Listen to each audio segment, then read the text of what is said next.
Hello everybody, my name is Madison Hughes, and this is my final video project for Bio 399, and it is titled Marijuana and Its Effects on the Brain.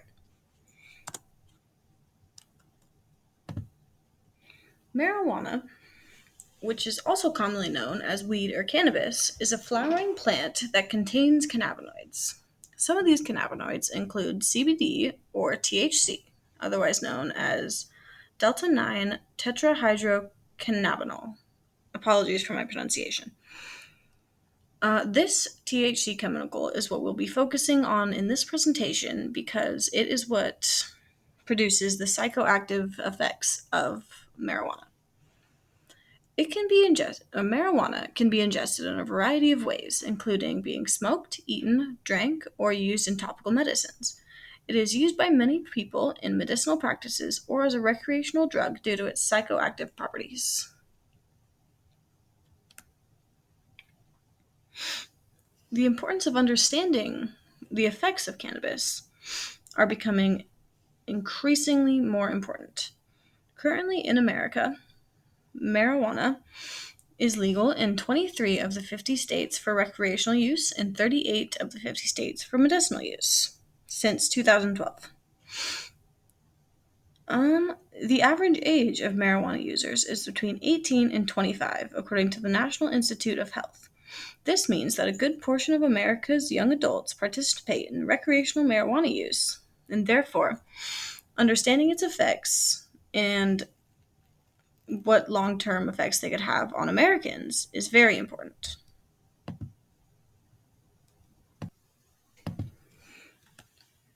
THC produces a wide variety of effects on the user, including but not limited to temporary euphoria, drowsiness. I am on the wrong slide. I am so sorry. This is the slide I meant to say. THC produces a wide variety of effects on the user, including but not limited to temporary euphoria, drowsiness, increased appetite, anxiety, and impaired cognition. THC within the marijuana plant produces the effects by directly interfering with the brain. It does so by activating the CB1 cannabinoid receptors of the endocannabinoid system. These are located throughout the central nervous system.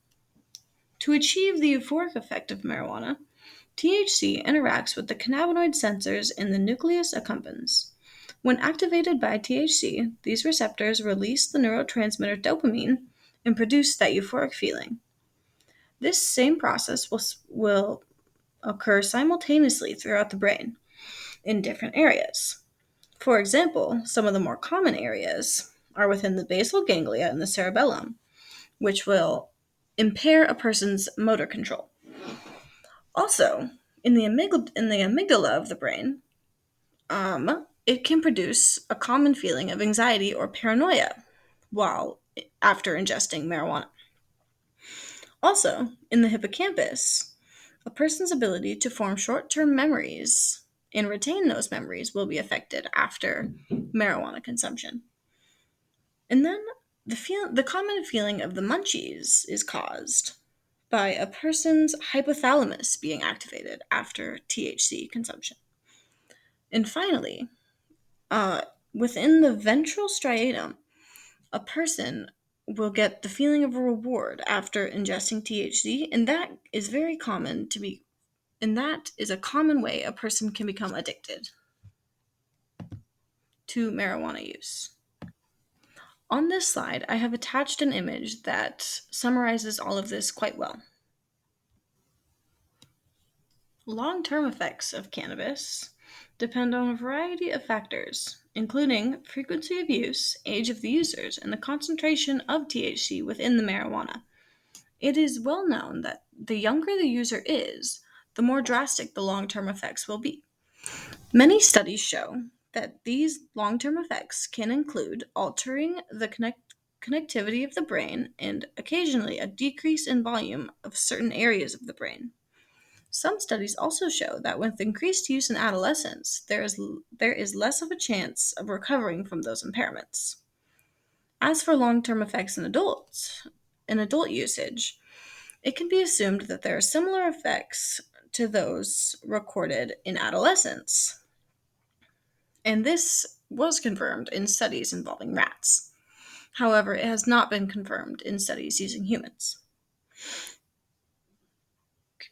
Also, it has been shown that consistent marijuana use in adults can alter the body's ability to produce its own endocannabinoids when not under the influence of THC.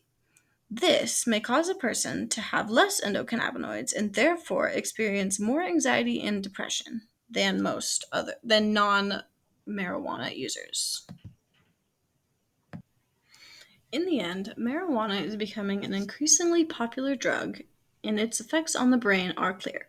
Long term and short term usage, especially in adolescence, can have lasting effects and potentially alter a person's brain overall. Thank you.